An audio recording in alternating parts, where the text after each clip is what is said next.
right, so here is our overview of AcceleratED, and this is hopefully going to give you more of an idea of what the first 2 weeks will look like and kind of a glimpse into what the whole year will look like. So just to remind you of our guidelines for success that we came up with when we were doing our comprehensive management plan. We have be welcoming, be open-minded, be prepared, be curious, and cooperate as a team. So before I get into the specifics, I just want to remind us of what our vision is for AcceleratED. So we are technology infused. We are going to be adding a blended learning component. So students are going to be watching videos, working in groups with technology. We're going to have ongoing projects that are cross-curricular. Students should be working at their own pace with certain things, and teachers, the long-term vision, right, is that teachers have office hours and less of like a schedule, and kids are like making appointments to meet with teachers, but that's the long-term vision. And we are also going to be doing executive functioning coaching with our cohorts.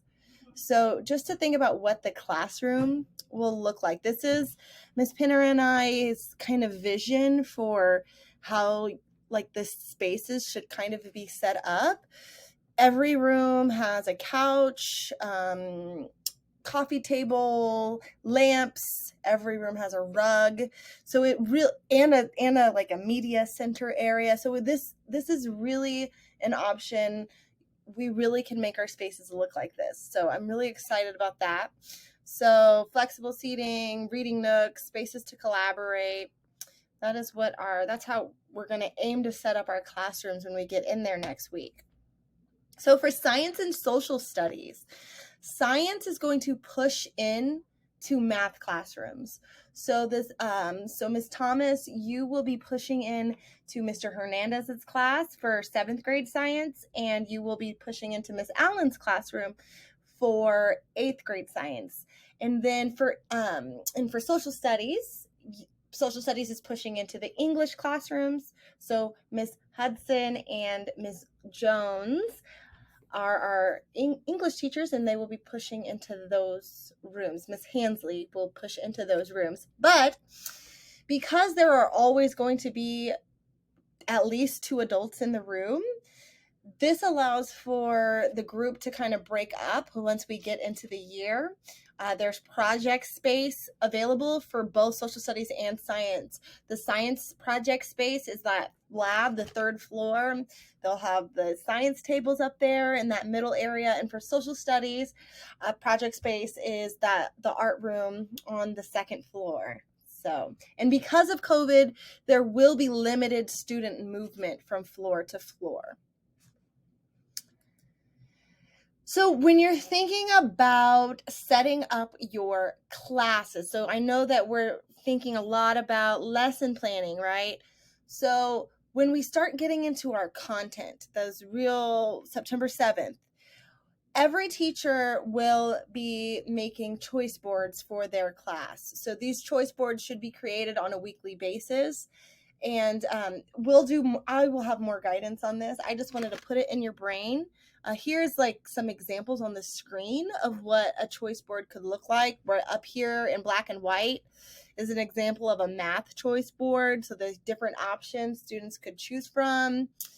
Here's an example of like a digital reading choice board where if kids click these links, it'll take them to an activity to do. So all classes should have choice boards because this is how we're going to give students ownership and choice over what they want to learn. And this will allow students to be working independently while teachers are working with while teachers are working with small groups, right? And again, more guidance will come on this. And here is kind of what I know everyone wants to know.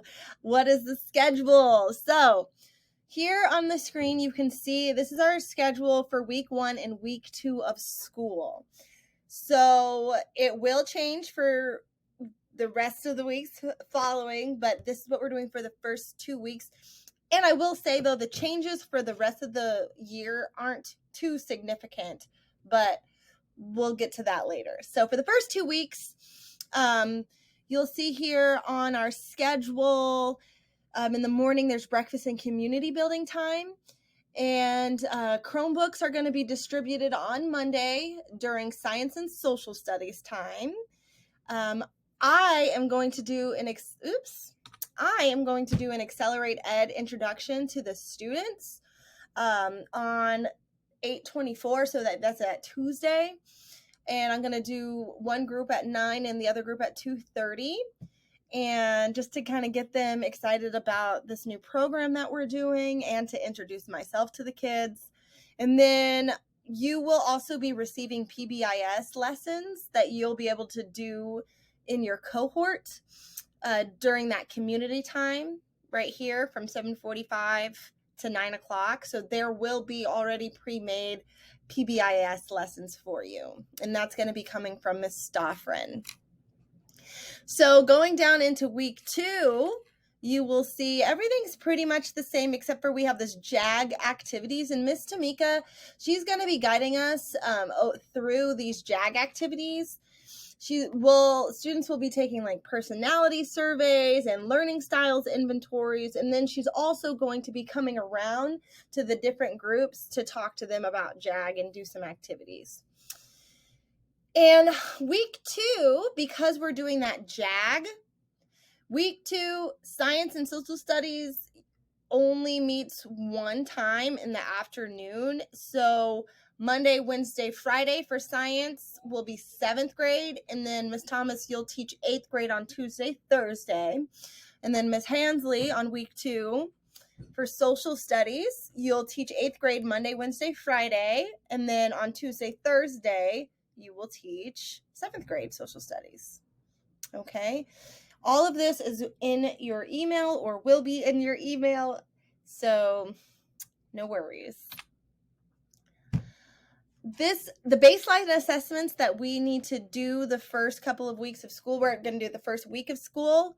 For reading on 8/25, you should put into your lesson plans that we're going to be taking the Reading Plus assessment. So that'll take up your whole class period on 8/25. And then we are also going to be doing F&P benchmarking. More info to come on that, but that's going to be ongoing throughout the weeks 1 and 2, because those do take a while.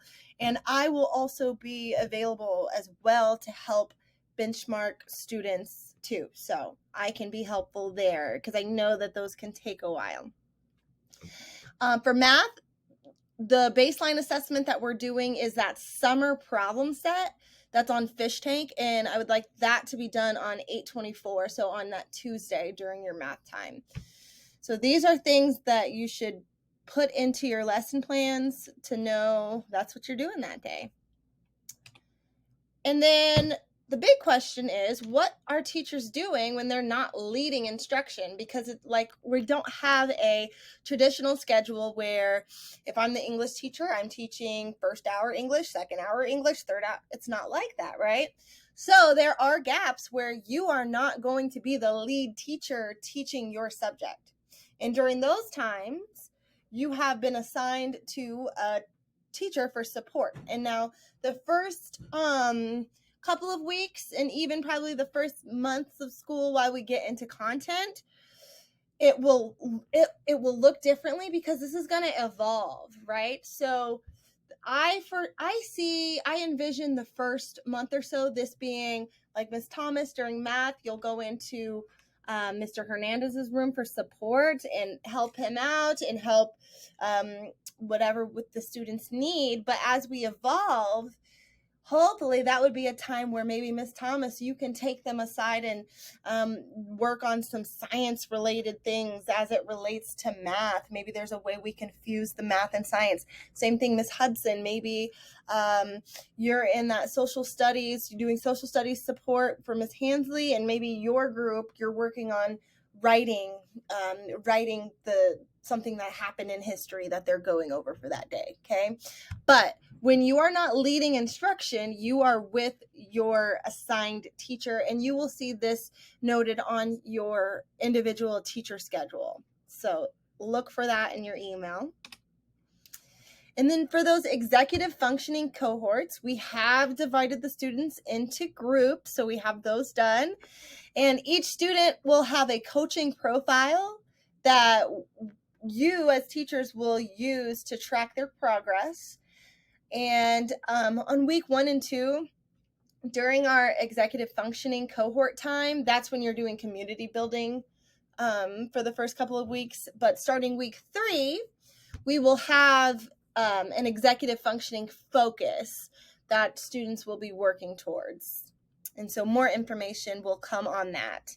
Just know that your community building groups that you're doing the first week 1 and 2, that is your executive functioning cohort. That is your cohort. Specials, just an FYI, the first day of school, students will be having an orientation where they can pick their top 3 specials choices, and then specials will get started the following day on the 24th.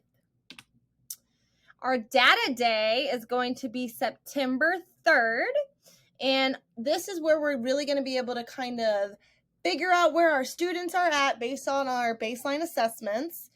We're going to analyze the data. That's when we're going to create the learning groups. And that's also when we're going to talk about, okay, what do we see was working? What do we see is not working? What needs to be adjusted? Please know that everything is fluid. If something's not working, we're not going to keep doing the same thing, right? We're going to try to figure it out and change it. So never be married to the way things are right now, because it might not work in a couple months and we might have to adjust. So now that is all the info that I kind of have to just kind of info dump on you right now. But I would like for you to check your email, because in your email you will see the master schedule for the first 2 weeks. And you will also see the AcceleratED, like the full year tentative master schedule that we'll start following starting week 3. You will also, within that schedule, you'll find your individual teacher schedule. So you know what you are doing and where you should be throughout the day. And then you will also be receiving the names of your executive functioning cohort group. So please, please, please, now that you have all this information and you've looked through your email and you've seen the schedules and all that good stuff, please reach out if you have any questions or any concerns. I'm here to talk and figure it out. So yes, please let me know if you need anything, and I will talk to you guys later. Bye.